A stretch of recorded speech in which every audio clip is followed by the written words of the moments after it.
Vamos então falar mais sobre esse assunto. Tem entrevista aqui, eu e Leandro Rezende vamos conversar agora com o sociólogo e pesquisador Daniel Hirata, ao vivo conosco nesta manhã. Oi, Daniel, bom dia para você, obrigada por nos atender.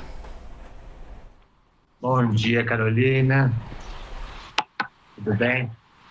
Daniel, estamos aqui acompanhando essa triste realidade do Rio de Janeiro, a triste realidade da violência, da insegurança no Brasil.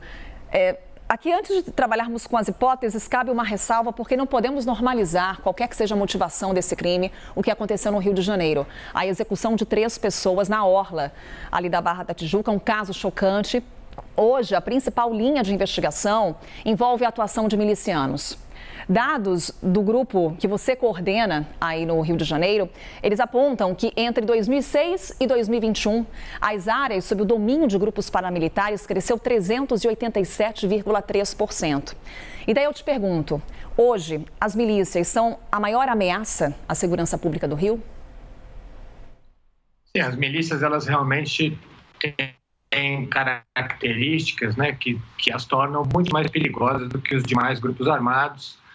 E aqui eu estou me referindo, sobretudo, a um modelo de negócios que é altamente flexível, diversificado, né? Diferente do que ocorria anteriormente com o tráfico de drogas, se especializou na venda varejista de drogas, também pelo anteparo político que esses grupos têm, né? Pela penetração do Estado, que foi sempre muito maior. Cabe dizer que hoje em dia também as facções do tráfico de drogas têm se aproximado em suas práticas das milícias, dado que esse modelo de negócio ele é mais lucrativo do que aquele tradicionalmente usado pelas facções, né? Enfim.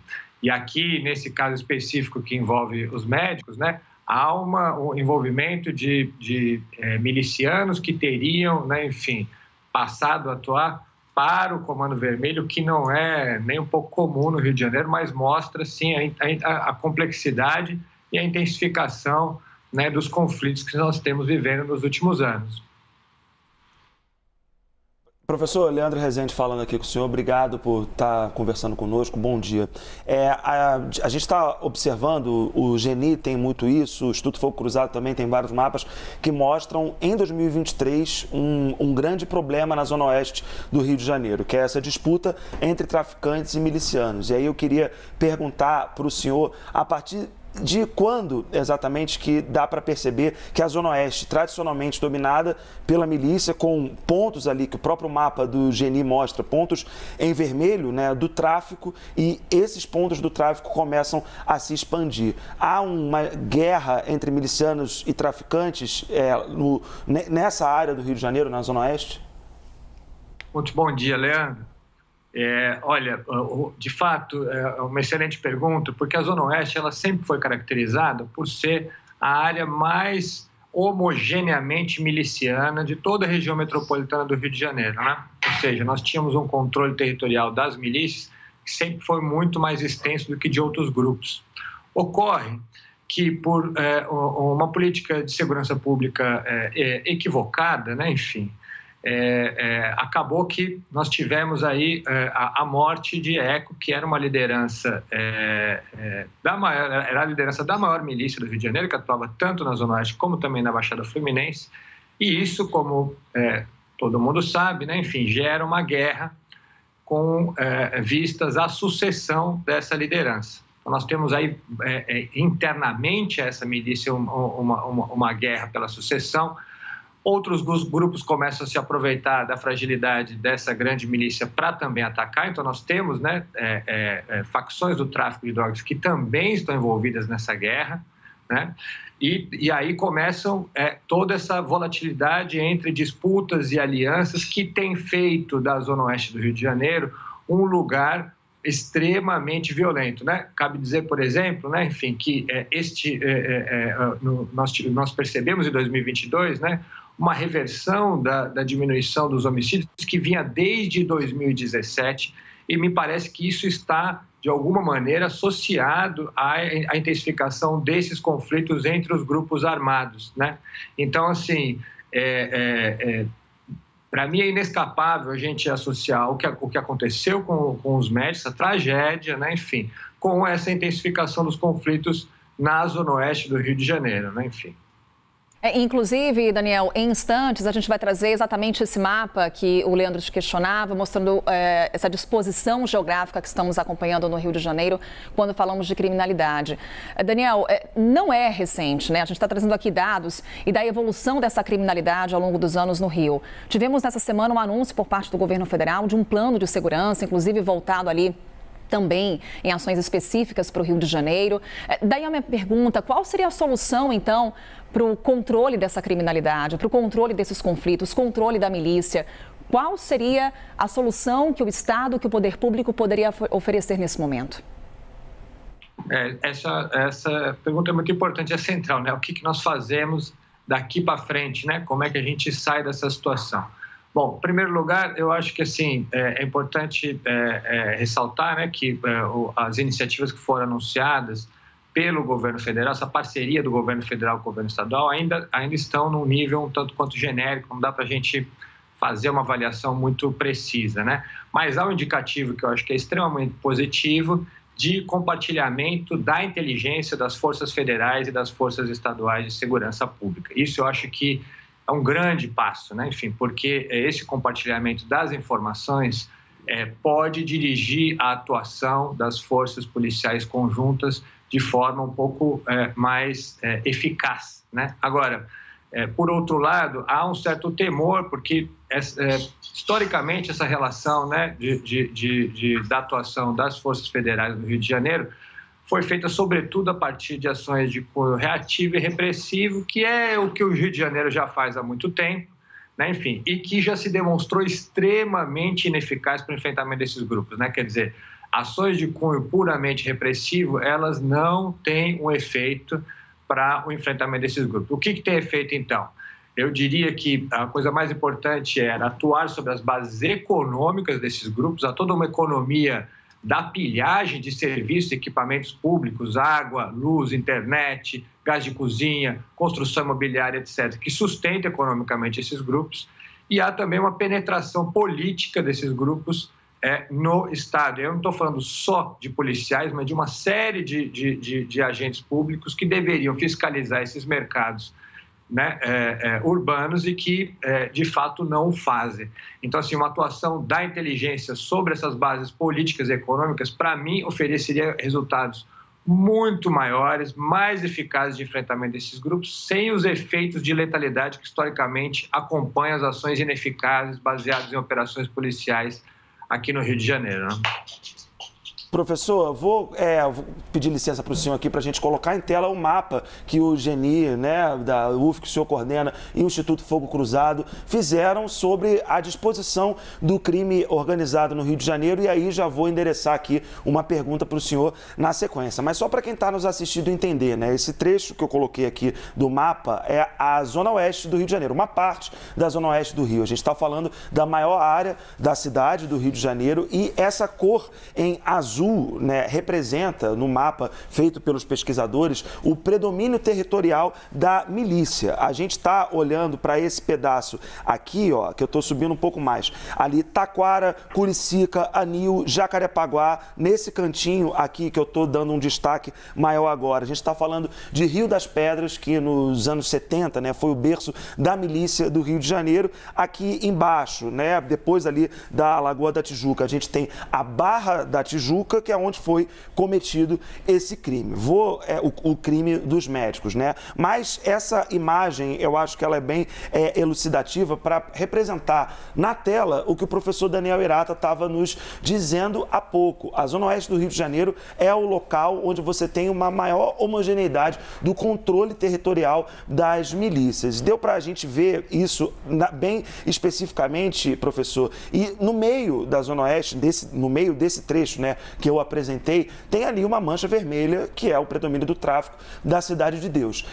A gente sabe que a Praça Seca, por exemplo, próximo ali onde esses 4 criminosos foram encontrados, vive uma disputa intensa de tráfico e de milícia hoje. Dá para a gente dizer, pelos dados que temos, né, que hoje o grande problema da criminalidade da cidade do Rio de Janeiro está concentrado nessa região, pelo alto número de tiroteios e chacinas que estão acontecendo nessa área, nessa parte da Zona Oeste, desse coração da Zona Oeste, professor?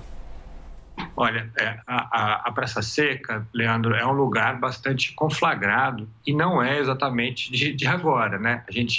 Vocês têm noticiado, os pesquisadores estão avisando, é um lugar muito complexo no Rio de Janeiro, porque nós temos idas e vindas do controle territorial, das disputas pelo controle territorial, que se fazem há mais de 2 anos, né?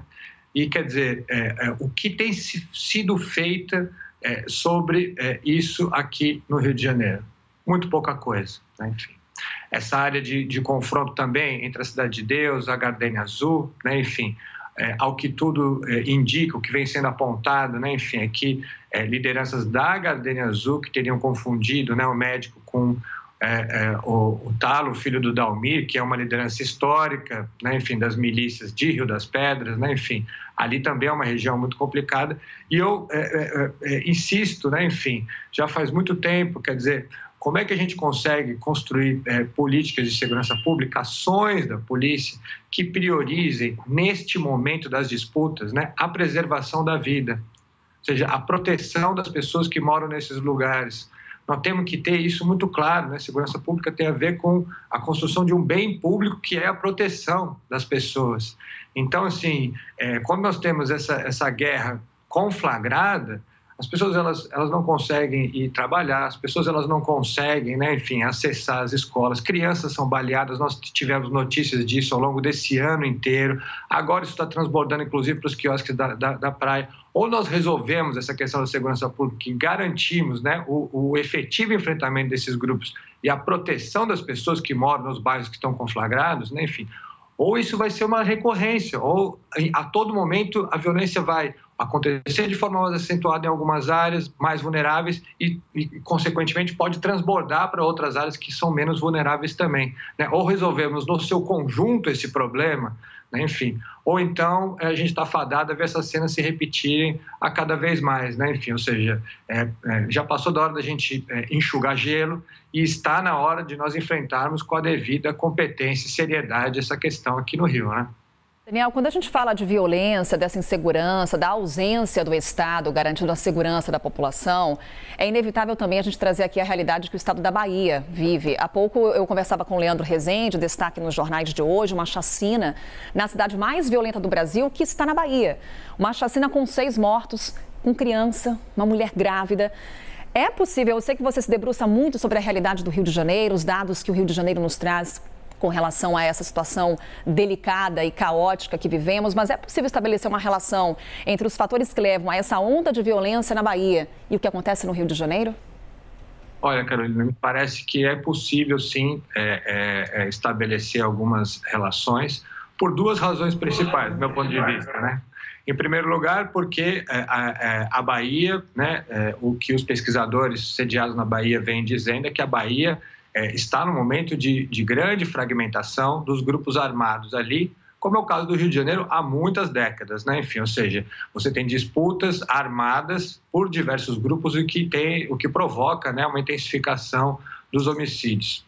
Por outro lado, outra área em que seria muito pertinente comparar, né, o Rio de Janeiro com a Bahia são as ações na área de segurança pública baseadas em operações policiais sem o devido controle democrático, né, da atividade policial, né? A Bahia ela conseguiu a proeza de ultrapassar o Rio de Janeiro como estado com maior volume de mortos por agentes de Estado, uma coisa que o Rio de Janeiro sempre foi liderança nacional, né? Enfim, isso se deve justamente a um tipo de ação policial extremamente violenta e sem o devido controle democrático.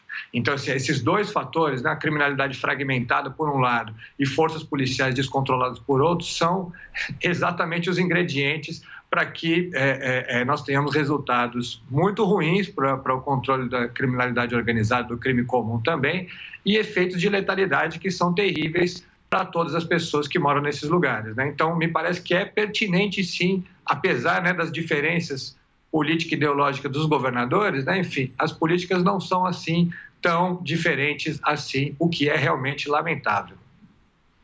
Professor, até aproveitando que saímos um pouco aqui do Rio de Janeiro, daqui a pouco até para quem está nos assistindo, né, lembrar, a gente vai ter uma reunião do secretário executivo do Ministério de Justiça e Segurança Pública, o Ricardo Capelli, com o governador do Rio, Cláudio Castro. E aí eu queria te perguntar, professor, a gente está aí com 10 meses, né, de governo Lula, depois de 4 anos do governo Bolsonaro. O que dá para esperar de uma mudança na lógica de atuação do governo federal com relação ao enfrentamento ao crime organizado? Porque até aqui o que o Flávio Dino anunciou foi um pouco do que já vimos em outras vezes. Precisamos reforçar as polícias, vamos enviar dinheiro para o Rio de Janeiro, para a Bahia também, que são os estados que estão mais conflagrados. Qual o olhar que o senhor tem para o que temos até agora de governo Lula e para o que virá nos próximos anos? Pois é, Leandro. Quer dizer, como eu já disse, né, enfim, o enfoque, né, o programa anunciado pelo governo federal, tem algumas, ainda foi anunciado de forma genérica, né? Em 60 dias o secretário Capelli vai fazer o detalhamento. Me parece que ele tem algumas direções interessantes que a gente tem que esperar aí para ver como é que ele vai funcionar na prática, né? Essa, por exemplo, de compartilhamento de inteligência, me parece promissora. Com relação à atuação especificamente da Força Nacional, da PRF em operações no Rio de Janeiro, aí nós temos um limiar bastante delicado, né? Quer dizer, que é a atuação das forças policiais do Rio de Janeiro sendo feito, via de regra aqui, de forma contrária às determinações do Supremo Tribunal Federal, né? Enfim, nós temos aí, né, uma série de cautelas já determinadas pelo Pleno do STF, né, para a realização de operações policiais que não estão sendo respeitadas pelo governo do Estado do Rio de Janeiro. Agora, o governo federal, né, que ao longo dos últimos anos, né, se colocou ao lado do STF em defesa da democracia, me parece que agora tem que ter uma atitude coerente e, portanto, no momento das atuações operacionais, seguir as determinações do Supremo Tribunal Federal e não ser arrastado pelo governo do Estado do Rio de Janeiro para o descumprimento dessas ações. Eu estou dizendo assim, são coisas muito elementares que de modo algum atrapalham a atividade policial, né? A proteção das escolas, das unidades de saúde, a presença de ambulâncias, a proibição de operações noturnas, são todas medidas de redução de danos durante operações policiais, né? Não são impedimentos à realização de operações policiais, mas da redução dos danos letais dessas ações. Então, assim, nós temos ainda muitas dúvidas, sabe, Leandro, de como é que isso vai acontecer, mas eu tenho uma expectativa de que talvez nós possamos ter, né, algo de diferente, apesar dos indícios não serem exatamente esses, né? Daniel, o Leandro traz esse ponto da mudança de governo, a atuação do Ministério da Justiça e Segurança Pública. Eu vou relembrar aqui uma declaração de ontem do ministro Flávio Dino, ele que estava na Bahia. Ele falou que o armamentismo irresponsável, ele é um dos principais fatores para a violência que estamos acompanhando hoje no Brasil. Qual que é o peso desse fator na realidade atual, Daniel?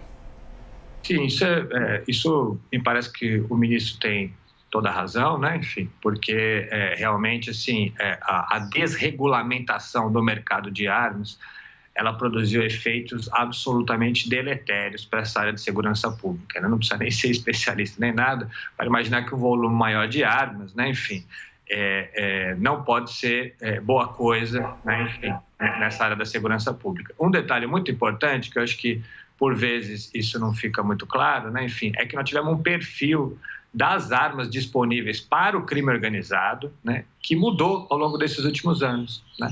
Nós tivemos agora, né, o tipo de arma leve mais comum são as pistolas 9mm, que são pistolas muito mais poderosas que os revólveres que nós tínhamos anteriormente.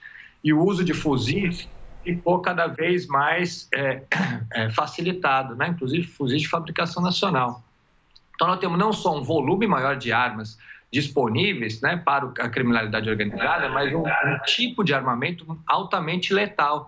Isso é uma combinação explosiva, né? Quer dizer, não dá para você imaginar que uma desregulamentação do mercado como esse não vá fazer chegar, e as investigações das polícias estaduais e federais vêm mostrando isso, né? Não vai fazer esse armamento chegar na criminalidade organizada, né? Enfim. Então, acho que, desse ponto de vista, foi uma medida extremamente positiva do governo federal restringir essas armas, né? Enfim, ou seja, voltar a construir um mercado regulado de armas de fogo no Brasil. Professor, eu vou até abrir aqui, né, porque nessa semana eu procurei o professor Daniel Hirata, antes do caso, né, que aconteceu dos médicos, procurei o professor para poder ter acesso a dados do GENI sobre a questão do Complexo da Maré, que era a questão da semana, né, a ocupação pela Força Nacional e por agentes da Segurança Pública do Rio de Janeiro ali, dessa região de 140 mil habitantes da cidade do Rio. E aí, aproveitando isso, professor, porque é um tema que vai ser tratado hoje também pelo Cláudio Castro e pelo Ricardo Capelli, falamos aqui brevemente sobre isso. Queria te perguntar, pegando desse ponto das armas, dentro do pouco que foi anunciado dessa maneira genérica, eles colocaram a ideia de se proteger as entradas e saídas da Maré, que é um local, enfim, para quem é do Rio sabe, é gigantesco, tem muitos acessos, mas justamente para evitar a chegada dessas armas. A Força Nacional atuaria nesses espaços. Nesse sentido, tem alguma novidade com relação a outras mega operações que já vimos na região do Complexo da Maré? Essa atuação nas entradas e saídas, esse uso de drones de identificação facial, identificação de placas, isso traz alguma novidade para o enfrentamento ao crime, professor? Pois é, parece, né, que o uso da tecnologia e da inteligência, né, pelo menos isso vem sendo reiteradamente dito, né, pelas autoridades estaduais e federais, parece que isso vai ser uma novidade, né, na intervenção ali na Maré. Agora, mais uma vez, né, a Maré é uma área de extrema complexidade. Nós temos 2 facções do tráfico de drogas, milícias, né? É uma área gigante, 140 mil pessoas, são diversas comunidades ali que são bastante distintas entre si, em disputas, né? Enfim. O tráfico de drogas na Maré ele tem se comportado de maneira semelhante às milícias, ou seja, extorquindo moradores, atuando, né? Enfim, na cobrança de ágio de comerciantes, né? Pilhando a infraestrutura urbana.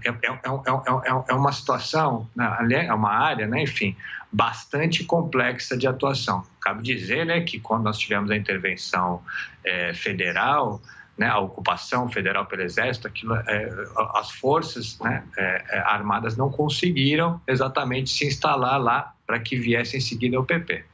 Então, assim, vamos aguardar para ver o que vai ser feito.